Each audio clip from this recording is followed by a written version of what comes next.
Okay lah. Yes, yes. Singlish is also another thing. When I was not used to it, most of the times I'll stare at the person and be like, "What are you talking about? I don't understand the thing."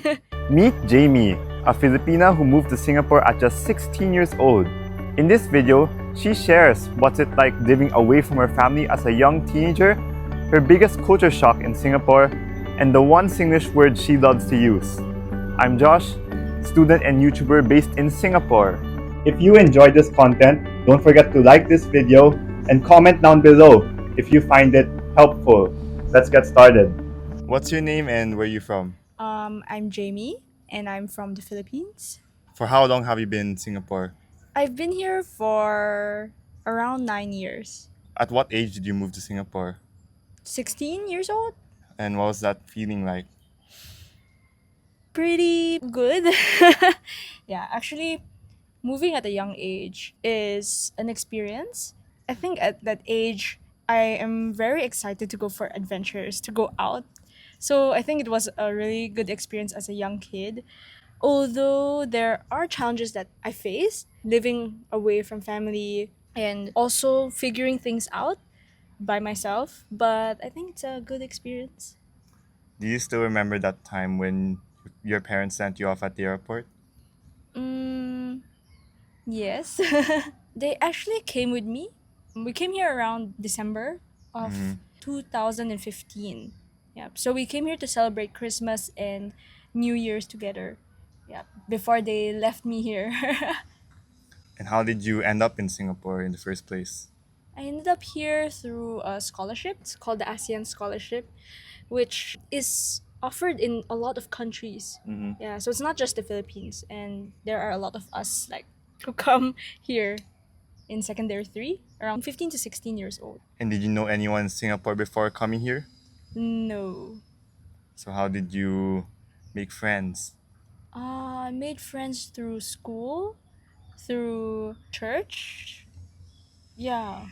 And was it hard to adjust? Yes, it was. Yeah. I think at the start, it is very easy to stick with the people that we're comfortable with. Normally, what happens is, let's say the Filipinos will stick with the Filipinos, Uh, Indonesians stick with the Indonesians. Yes.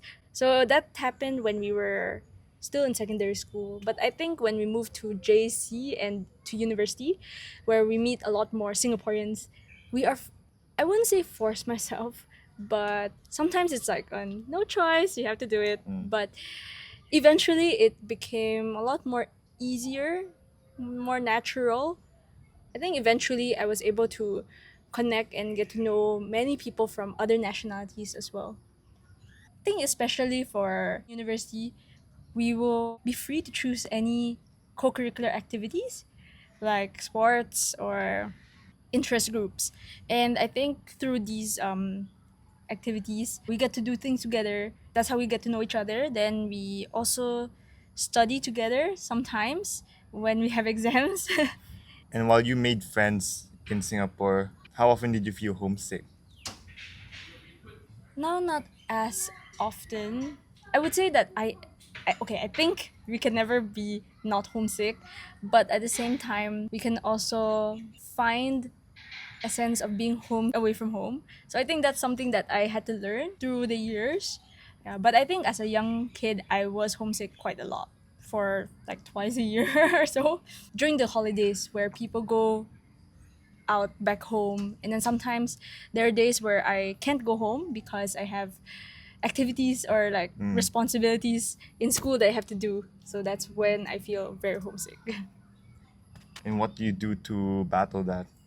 I do try to call as much as every day, up to my ability. But as a young kid, when I was younger, I will call every day.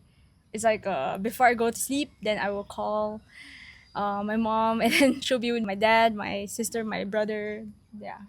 What was it like for you living alone, especially as a 16-year-old back then? Let me think. What? How do I describe it? I would say it's exciting because for one thing, I am kind of free to do what I want to do up to a certain boundary, but I can go out and feel safe. Actually, in Singapore, yes, I feel safe. Mm. Then, secondly, it is also quite nerve wracking in the sense that you'll realize that there are so many things that you need to think about when you live alone. Things like necessities, groceries, and all that. But it was a growing experience because I think when you grow up, you still have to learn how to think about these things. It's just that we got to learn this when we were younger. On weekends, if you're not studying, what do you normally do? Okay, going for church is one thing. So usually one day is going for church and spending time with the people there. The second day normally, okay, I used to be very studious, so I will be studying. I'll be going to like the National Library to study there.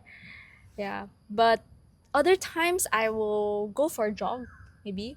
Like a place like this, I will run around. Yeah. And because nearby my place back then was another park and it connects to Marina Barrage. So you can see Marina Bay Sands, you can see the flyer and all those stuff, and it's very pretty. So I would run around that area. How much do you miss your friends in the Philippines? A lot. Yeah. Yeah, I think one of the things that I had to consider moving to Singapore was that I will not be spending as much time as I used to with my friends back in the Philippines. So I do miss them. Yeah, but eventually I also discovered that although we are far away, it does not mean that our friendship will end. So most of the times when I go back home, I'll get to also meet them as well. And how often do you go back? So far, around twice a year. That's not bad, I guess. Right, yeah. When you first came to Singapore, what was one thing that you found out that you didn't know about when you landed here as a 16-year-old? I think the culture is very different. Yeah, but in a way that there are so many different cultures in here. Yeah, because back in the Philippines, it's pretty similar. Yeah, and normally you will hang out with the people you are similar with. Yeah, so I think coming here, you'll realize that wow, there's so many different ethnicities that you didn't know or you did not meet before, and that was something that I realized that was a culture shock to me.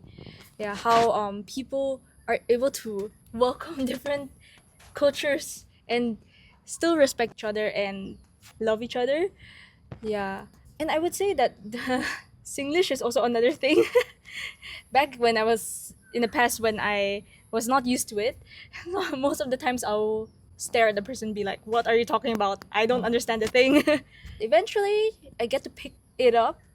Although I don't think I can speak in Singlish, but it's easier to understand them.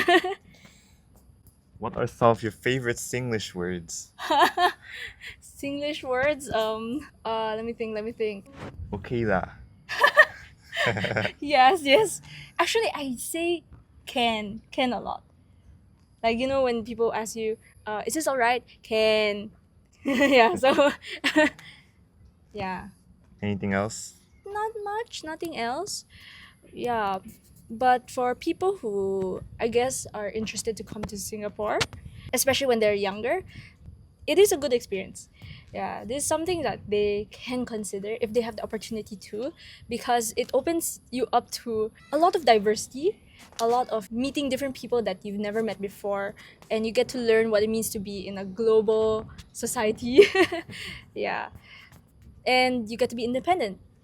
But at the same time, I think it's also good to consider whether you're able to be independent by yourself. I think you'll never know when you're ready. Yeah, but it is also something that you can talk about with your family and your friends as well before you come over. Was there any point in time where you thought to yourself that you're gonna go back to the Philippines? Yes, yes. But oh yes, actually, there's no but. I believe that there's a time for everything. I think at this point, I feel like I am called to be here at this point of time, but I'm also open to going back to if that's what I'm called to do. You're a PR now, right? Yes. What was the process of getting PR? What led to that decision? Um, it was during university.